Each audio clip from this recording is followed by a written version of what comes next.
দুপুরে হাজার হাজার মানুষ নিয়ন্ত্রণ নেয় সংসদ ভবন এবং প্রধানমন্ত্রীর কার্যালয়ের। আন্দোলনকারীদের সাথে এ সময় যোগ দেয় সর্বস্তরের মানুষ। সংসদের বিভিন্ন স্থান ভেঙে প্রবেশ করে সাধারণ মানুষ। স্বল্প সময়ের মধ্যে নেয় নিয়ন্ত্রণ। Computer, laptop, television, chair, table, গুরুত্বপূর্ণ ডকুমেন্ট নিয়ে যায় সাধারণ মানুষ। প্রধানমন্ত্রীর কার্যালয়েও ঢুকে পড়ে সাধারণ মানুষ। তাদের চাওয়া, দুর্নীতি বন্ধ করে এখন মনোযোগ দিতে হবে দেশ সংস্কারে। মাহফুজ বিটুর ক্যামেরায় রিমন রহমান জানাচ্ছেন বিস্তারিত। দুপুর 1:30টার পর থেকেই সংসদ ভবন এলাকায় প্রবেশ করতে থাকে মানুষ। প্রবেশ করে লোহার উঁচু প্রাচীর টপকে। মূল ফটক দিয়েও হাজার হাজার মানুষ প্রবেশ করে। গন্তব্য ছিল সংসদ ভবন। সংসদ সদস্যরা যেখানে বসে আইন পাশ করেন, সেই ভবনের ছাদে ওঠে মানুষ। জাতীয় পতাকা উড়িয়ে উচ্ছ্বাস জানান অনেকে। স্বাধীন বাংলাদেশ চাই, আমরা যাতে স্বাধীনভাবে কথা বলতে পারি। আমাদের পূর্ণাঙ্গ স্বাধীনতা অর্জন করেছি। এক পর্যায়ে সংসদের মূল ভবনে প্রবেশ করে অনেকে। ভেতরে ঢুকে তারা সকল জায়গার নিয়ন্ত্রণ নেয়।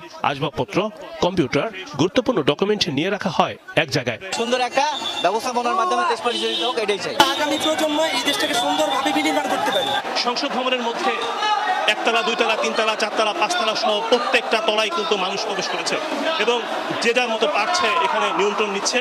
বিভিন্ন যন্ত্রপাতি, বিভিন্নভাবে দামি জিনিসপত্র, কম্পিউটার, ল্যাপটপ সহ যত জিনিস আছে সেই জিনিসগুলো তছনছ করা হয়েছে।